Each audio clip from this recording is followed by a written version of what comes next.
With the addition of Pinhead to Dead by Daylight, I guess my passion for Hellraiser has been reignited because I recently rewatched all these films, and here we are.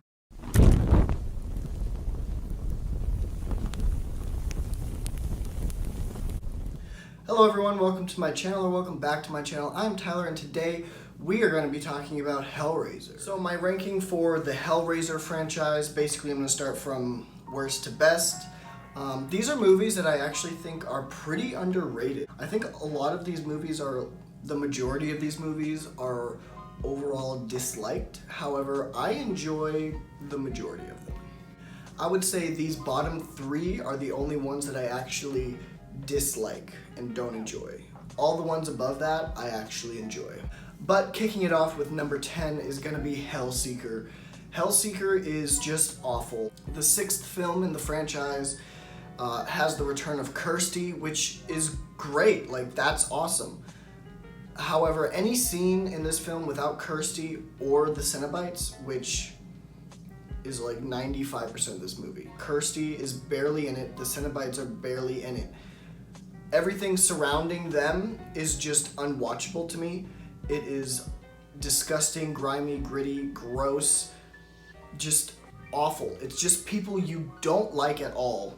And it really is just unwatchable to me, and it's quite disappointing because one, the return of Kirsty, and two, the Cenobites actually look really good in the scenes that they are in, but it's just dead last awful. Number 9, the one that people usually put dead last, is going to be Revelations. This is actually the first time I've ever seen this film, was before making this video. And I was actually pleasantly surprised. I had avoided this film forever, literally forever, just because I felt like it's gonna be awful, I'm not gonna like it, I'm not even gonna bother watching it. But because of that, I was actually pleasantly surprised with how much I actually enjoyed it the first time. I actually did watch it twice. The second time I watched it, I was like, yeah, I hate this. Pinhead is played by a different actor, however, that's not even the worst part of this film.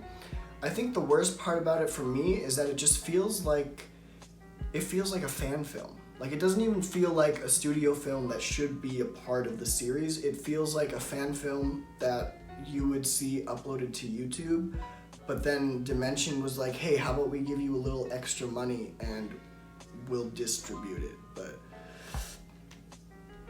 it's just not very good. It's not very good. The story's okay, it's kind of interesting, however, it's poorly acted. Like I said, it feels like a fan film. It just, yeah, that's basically it. My number 8 is going to be Hellraiser Inferno, the 5th film in the franchise. I know a few people who actually like this movie, however, to me, it's just incredibly boring. To me, it is the most boring in the franchise. Just because I'm not interested in the main character at all. I dislike him completely. The Cenobites are barely in it. Pinhead's probably in 2 scenes. Yeah, there's just nothing for me to grab on. Nothing in this film holds my interest. Now, every movie from here on up is something I enjoy. I actually would watch these films again and do find entertainment value out of them. Number 7 is going to be Hellraiser 8 Hellworld. Now, Hellworld, I guess a lot of people really hate this film. I don't. I actually think it's very fun. It's different. It has nothing to do with Pinhead at all. It basically revolves around this game that is built around the lore of Pinhead about the box. However, Pinhead is not really a part of the story, and he doesn't really kill anyone. They just kind of hallucinate him, which I don't mind, just because I do find a good amount of entertainment value in this film. I enjoy a couple of the main characters. I enjoy the setting of the film. I enjoy Lance Henriksen is in this, which is just mind-blowing to me. Like, why is he in a straight-to-DVD Hellraiser 8? Makes no sense, but he's here and I enjoy his character, so that's good, I guess. The twist at the end is pretty obvious. I feel like it's definitely predictable. However, I still enjoy it. It still confuses me a little bit to this day. Like, I don't really know what exactly happens in this film. I don't really know how it makes sense, but I just know it entertains me slightly more than the ones below it. And number 6 on my list is going to be Hellraiser Deader. Deader is actually the one that I think is probably most underrated in this franchise. I don't know why, but I find Carrie Wurrer, is that her name? I just find her character incredibly interesting. I'm really hooked in from the beginning. I also love the storyline of having this guy who is like basically trying to beat Pinhead at his own game. He's basically trying to like take Pinhead's place. I think that was a very interesting story. Pinhead is in a few scenes in this film, however, he's not in it much. Although, even in the first film, Pinhead isn't the main antagonist, he's barely in the first film too. So that's not really an issue for me in this film, because the story interests me enough to keep me entertained. And I do really enjoy Deader. I think it's got some decent acting. It's got some bad CGI, however, it does have some cool effects, practical effects. But yeah, the name is stupid, Deader's stupid name, but it is, in my opinion, the most underrated of the franchise. They also try to tie it back to Bloodline, which I think doesn't really work, but I appreciate that they tried to do that. And my number 5 on the list. Now these are films, we're getting to the films that like I favor. These are like the best of the best Hellraiser films. And number 5 is going to be Judgment, the newest film, Hellraiser 10. Now Judgment is actually probably the most unique film in the franchise. It is disgusting, however incredibly interesting. Every time the Auditor is on screen, I am glued to the screen. Also, the actor who plays Pinhead, not Doug Bradley, but he does a pretty damn good job. Definitely better than the guy in Revelations. What pulls this movie down for me though to number 5 is the detective story. I hate detective stories. I mean, this series does it too many times. Saw does it too many times. I'm just not a fan of the detective stories. We've done it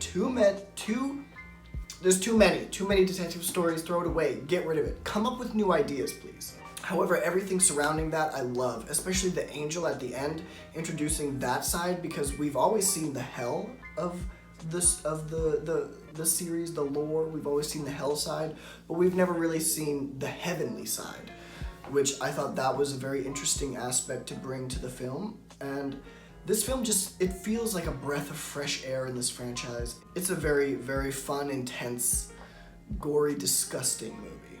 My number 4 is gonna be Hellbound.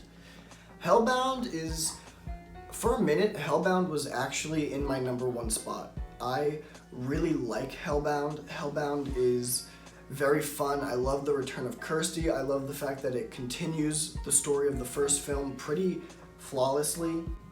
I love how Julia comes back and she's the main antagonist. However, I don't know what it is. I hate the fact that there's a mute character. Whenever I see a mute character in a film, lazy writing. Laziness. That is lazy. Don't do that, okay? Not only that, but there are a few plot holes in the film that drag it down for a little bit, and the ending. The ending's a little you know? Also, the death of the Cenobites, the death of Pinhead and all that I think was a bad decision. That was a mistake.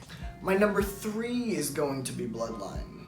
Bloodline is one that I really enjoy Bloodline. I love how ambitious it is. Takes place 3 separate timelines. The earliest timeline, like the 1600s, 1700s, whenever it takes place, I think that timeline is my favorite just because of the whole aesthetic. I love the evil doctor who brings Angelique to life. Angelique is another amazing character. I love her and Pinhead's relationship, and they have different views of what hell should be, which is very interesting.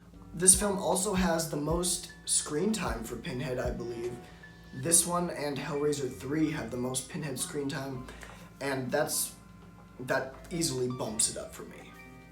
However, the CGI is awful, and that's probably what brings it down for me. The space setting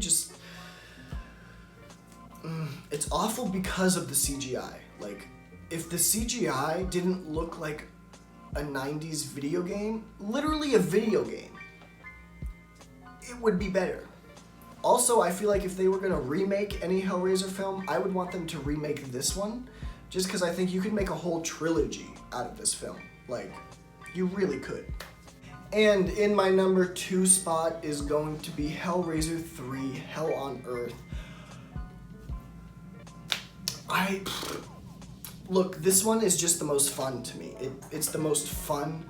It's not as disgusting or disturbing as the other films. And not only that, but it continues the story of the first 2 films pretty nicely. We get a cameo of Kirsty. I really enjoy the 2 main characters, the 2 girls that we get in this film. I find them pretty entertaining.